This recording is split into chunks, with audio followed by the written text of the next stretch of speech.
Como bien sabemos, a partir ya de este mes de enero comienza a regir el aumento de impuestos, también la rebaja en el IVA, también el tope en las deducciones. Son muchos los asuntos y quizás no todos tenemos tan claro cómo esto puede afectar, incluso cómo puede hasta modificar conductas laborales por esto de no pasarse de franja y no tener que pagar más impuestos y demás, entre otros temas que van más allá de toda esta situación tributaria del país y que tiene que ver también con la coyuntura internacional que pide un blanqueo cada vez mayor, qué pasa también con las rentas en el exterior. Bueno, todo este nuevo sistema tributario en el que estamos sin duda ya inmersos y con la puesta en marcha desde enero de este año. Y tenemos un experto en la materia que nos los va a explicar en con mayor información, que es el doctor Leonardo Costa. Bienvenido. Bienvenido. Abogado, profesor de Fiscalidad Internacional y Derecho Financiero. Un gusto recibirlo. ¿Cómo le va? Un gusto a ustedes. El año comienza naturalmente con cambios que ya se habían anunciado, unos en la rendición de cuentas, otros en un proyecto especial que envió el Poder Ejecutivo al Parlamento, que tenía que ver con transparencia y combate al lavado de dinero, que realmente yo diría que si bien los inversores muchas veces ya empezaron a adaptar y a tomar a estos cambios como parte de un nuevo escenario tributario, la realidad es que en algunos casos eso va a estar generando realmente un nuevo paradigma, un nuevo escenario en inversiones y en la relación del contribuyente respecto al fisco. En relación a los cambios tributarios, los más importantes son naturalmente el aumento del IRPF y la creación de una nueva franja para rentas del trabajo más altas, que estábamos en el 30 y nos vamos a ir al 36%. Esa es la franja máxima, ¿verdad? Esa es la franja máxima y se crean algunas franjas intermedias en lo que tiene que ver con estas rentas de trabajo. Eso en sí mismo, para la gran mayoría de los uruguayos, no importa un gran cambio, sí para los que tienen ingresos mayores, sobre todo de lo que tiene que ver con las rentas del trabajo. Pero dentro de las rentas del trabajo hay un cambio que sí puede llegar a impactar de mayor medida, digamos, a la franja media, que es que hasta ahora se permitían deducir ciertos gastos, por ejemplo, los aportes a la seguridad social, los fictos, por algunos fictos, muy pocos, pero se permitían ir deduciendo del IRPF, que se deducían de la siguiente manera: si yo estaba en la tasa del 15%, en ese tramo iba al 15%. ¿Del impuesto? Del impuesto, sí, vuelvo a empezar. Estaba en una franja del 15%, una tasa del 15%, el descuento iba acompasado con esa misma franja en la cual yo estaba. Hay que recordar que el IRPF es un impuesto a la renta progresivo que va subiendo del 15, 20, 22, 25, Pero mi máximo 27. Para deducir estaba puesto en esa tasa a la que yo pertenezco, no en esa franja. Exactamente, yo iba deduciendo por tramos en cada franja a la cual yo pertenezco. El gran cambio es que eso se topea y se me permite deducir únicamente en el porcentaje de la alícuota menor. Eso implica, reitero, hay que hacer las cuentas, hay que ver a cada contribuyente y a cada uruguayo cómo lo impacta, pero seguramente en aquellos individuos que tengan una tasa, se habla de tasa marginal cuando uno dice cuál es la mayor alícuota de impuesto que tengo en función de mi mayor ingreso, pero para aquellos individuos que estén seguramente arriba del 22%, esto tiene un impacto bastante relevante. Eso en cuanto a personas físicas, como grandes pinceladas. El otro cambio que sí es muy importante es lo que tiene que ver con empresas. En empresas hay tres cambios que yo creo que cambian lo que se llama la tasa efectiva del impuesto. ¿Qué es la tasa efectiva del impuesto? ¿Cuánto pago efectivamente en función de cuánto ingreso tengo?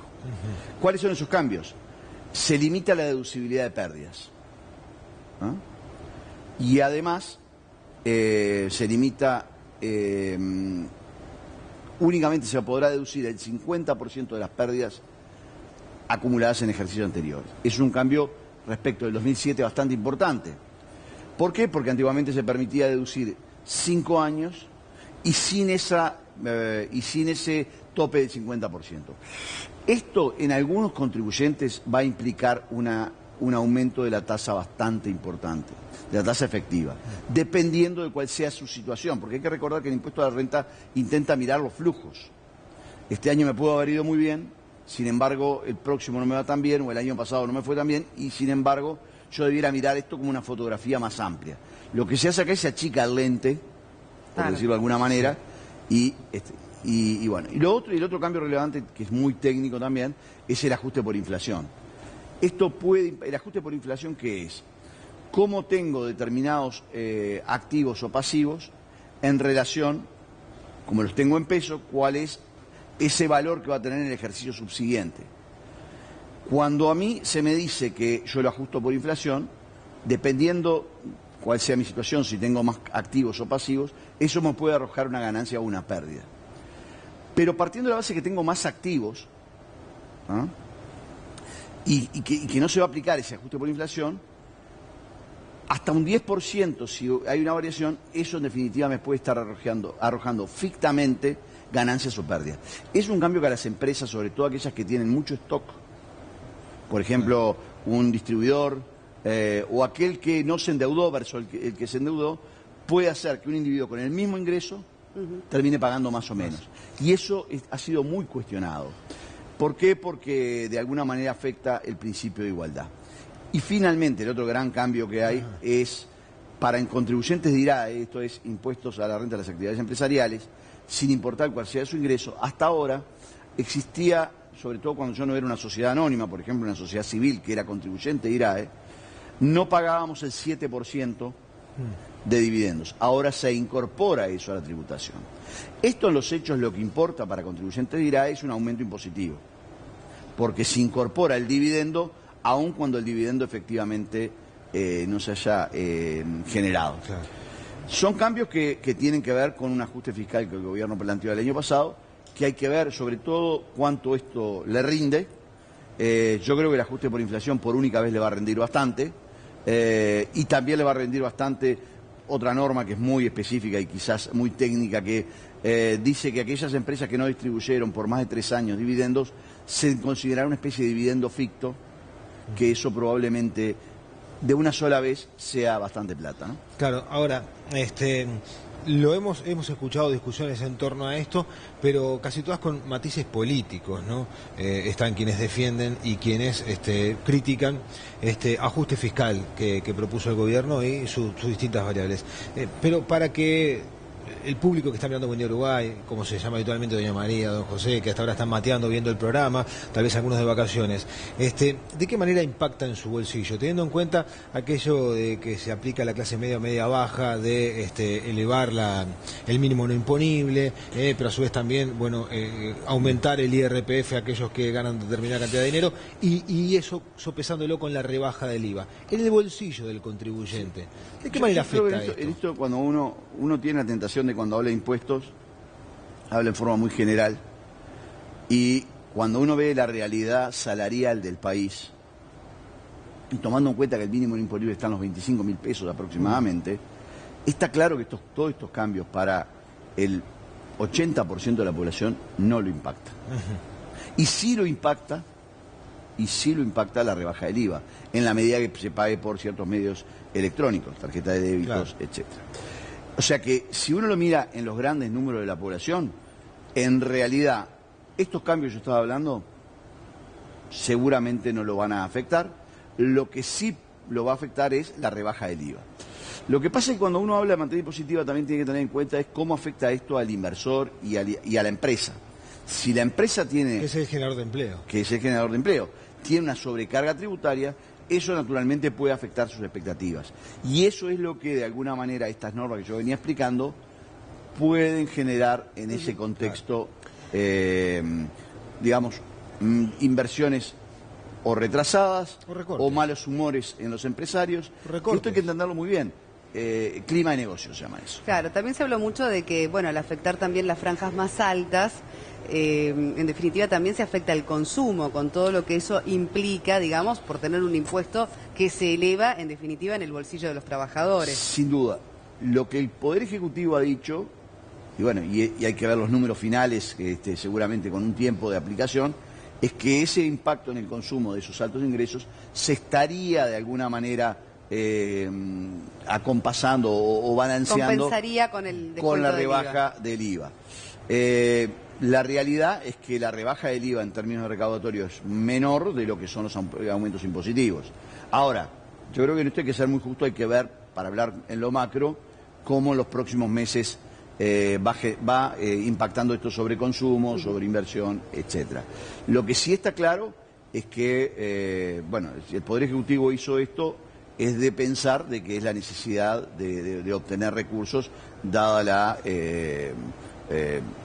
situación fiscal, claro. Y mismo también, hay que recordar que estamos inmersos en una región con un Brasil cayendo un 5%, una Argentina todavía en recesión y cayendo, y Uruguay milagrosamente, cuando digo milagrosamente no quiero dar un tinto político, es realmente impactante que todavía hayamos tenido este año un crecimiento. ¿No? Para cerrar el tema del impuesto a la renta de las personas físicas, también puede, allí usted en un momento habló de que puede haber un cambio incluso a la hora de el tema del multiempleo, también tan, digamos, común en los uruguayos, ¿no? De lo que pasa considerar o tomar decisiones en base a que, bueno, uno se pasa de franja, empieza a pagar una cuota mayor. Mira, en términos teóricos, cuando uno da clase, es cierto que las decisiones muchas veces, los mayores impuestos sobre la tasa marginal, o sea, sobre la mayor que corresponde al impuesto, muchas veces tienen efectos como, por ejemplo, dicen, bueno, yo prefiero no trabajar más y aprovechar mi tiempo libre. Lo que pasa es que eso, nuevamente, para los grandes números de una población en donde los salarios no son muy fuertes, es una decisión teórica, porque muchos uruguayos dirán, bueno, yo sé que voy a pagar unos pesos más, pero no tengo otra alternativa que otro trabajo. Lo que pasa sí donde afecta es en aquellos sectores de altos ingresos, esas personas que puedan ganar salarialmente, no sé, 300, 400 mil pesos, que eventualmente ahí sí evalúen en el multiempleo una sobrecarga tributaria que diga, no me conviene. Lo otro que uno a veces le preocupa un poco es, en esos altos ingresos, y que son la minoría de la población, hay que tener en cuenta también si, sobre todo profesionales jóvenes que puedan estar ganando muy bien en función de su talento, en fin, esa sobrecarga impositiva no es un desincentivo a permanecer en el país. ¿Por qué? Porque desgraciadamente competimos en este mundo por mano de obra calificada bien paga. La respuesta que me voy a dar a mí mismo es cierto lo que yo digo, pero también no es menos cierto que cuando uno ve en el mundo cuáles son las tasas o las alícuotas de impuestos que aplican al trabajo, Uruguay todavía hoy... Pero hay que ver qué se les da cambio también, ¿no? Sí, pero por ejemplo Argentina tiene un 39%. Es una discusión que yo en la clase siempre digo a los alumnos, claro. Esa se resuelve no en los libros de impuestos, sino cada 5 años cuando la gente va a votar. Exacto. Hay otro tema, ¿no? Y es el proceso que está transitando el país de inclusión financiera, ¿no? Y este proyecto encabezado por el gobierno, que ¿cómo lo valora? Teniendo en cuenta, por ejemplo, la noticia que trasciende hoy en el país, que aún hay 250.000 personas que trabajan y no cobran por débito, por ejemplo, un elemento trascendente, si se quiere, para sentirse parte de lo que es la inclusión financiera. ¿Se le ha hecho bien a la economía del país, a los trabajadores, este proceso de inclusión financiera? Yo creo que sí, que el proceso de inclusión financiera en lo que tiene que ver con los salarios ha sido una cosa muy positiva, por diversas razones, de la seguridad, al contralor también del cumplimiento de obligaciones formales y tributarias. Ese es el gran objetivo, ¿no? Es el gran objetivo. También se le ha dado incentivos a quienes estén, digamos, en inclusión financiera, lo que tiene que ver, por ejemplo, con los descuentos de IVA y todo ese tipo de cosas. En donde hay veces que genera más dificultades, y no tiene que ver con lo conceptual, sino tiene que ver con ciertos niveles salariales y en ciertas actividades empresariales, como por ejemplo el agro, el campo, que a veces es difícil a un individuo que toda la vida cobró de una manera, con temas hasta yo diría de cultural, pero no cultural por falta de cultura, sino de hábito. De hábito, esa es la palabra, gracias, de hábito. Decirle, bueno, un día para otro vos tenés que ir a buscar a, no sé, al Red Pagos, a cualquiera, o al banco, o lo que fuera, el dinero. Y eso, quizá lo que hagas más falta aún sea más tiempo. Igual, el Poder Ejecutivo, y yo creo que ahí quien dirige este proyecto de inclusión financiera, que es Martín Valcorba, lo ha hecho de una manera bastante razonable, extendiendo los plazos cuando se ha visto que esos plazos no están acompasados. De hecho, ahora a fin de año el Parlamento aprobó una ley postergando ciertos plazos, por ejemplo, para la compra de inmuebles, que se postergó para junio de 2017. Y es de pensar de que ese monitoreo constante de lo que tú decís, esas personas que aún no han ingresado, se lo haga de tal manera de que por la inclusión no haya exclusión. Claro. Doctor Costa, y por último, de forma muy breve le pido, bueno, estamos viviendo también todo el tema que se está llevando adelante en Argentina, con el tema del blanqueo, ¿verdad?, con los plazos. ¿Eso puede tener un efecto favorecedor en el mercado uruguayo, por esto de que los argentinos en definitiva tengan que, bueno, blanquear propiedades muchas veces que tienen en el país? ¿Puede redituarnos en alguna ventaja o beneficio económico?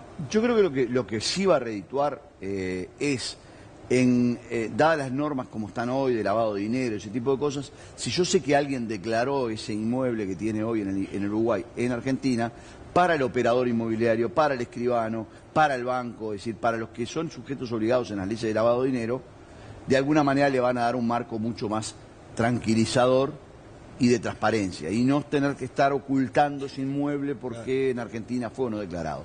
Yo creo que para Uruguay el blanqueo argentino fue una gran noticia. Ahora bien, hay que ver cómo eso responde en los flujos financieros, concretamente en los depósitos de argentinos acá en Uruguay que hayan blanqueado. ¿Lo dejan en Uruguay o lo llevan a Argentina?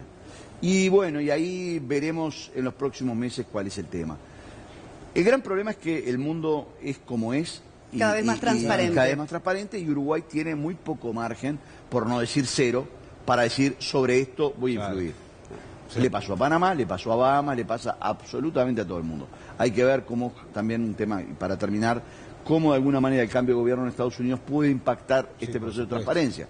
Porque es sabido que los republicanos, por un lado, son renuentes a todos estos procesos, pero especialmente Trump, hay que ver en su calidad de político, empresario político, cómo va a plantear la inserción de Estados Unidos en este proceso. Bien interesante. Muy interesante, por cierto. Bueno, para ampliar en otra instancia, todo lo que es también la coyuntura internacional en ese sentido. Este año va a ser movidito, así que... ¿no? Sí. Va a traer novedades. Y otro tema también, ¿no?, que después los economistas proyectan algunas cosas que se cumplen o no, tampoco son predictores como para tomar a ciencia cierta aquellos análisis que hacen a futuro que después, por la coyuntura internacional, pueden concretarse o no. Por eso, yo puse ese punto. No, los abogados no somos predictores, generalmente hacemos autopsias, ¿no? Está bien. Con todo el respeto hacia eso. Pero está bien. Muchísimas gracias. Muchas gracias.